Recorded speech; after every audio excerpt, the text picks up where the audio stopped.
வணக்கம். அஷ்டமா சித்தி நிறைய நம்ம கேள்விப்பட்டிருப்போம். ஆனால் அப்படின்னா என்ன, வாங்க தெரிஞ்சுக்கலாம். அஷ்டமா சித்தி என்றால் முனிவர்கள் மற்றும் அசுரர்கள் தங்கள் தவத்தால் அடையும் 8 வகையான திறன்களையே அஷ்டமா சித்தி என்பார்கள். அவை முறையே: 1. அனிமா, அணு போல உடம்பை சிறிதாக்குதல். 2.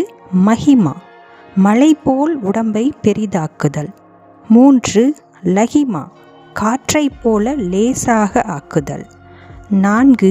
கரிமா, அசைக்க முடியாமல் பாரமாக இருத்தல். 5.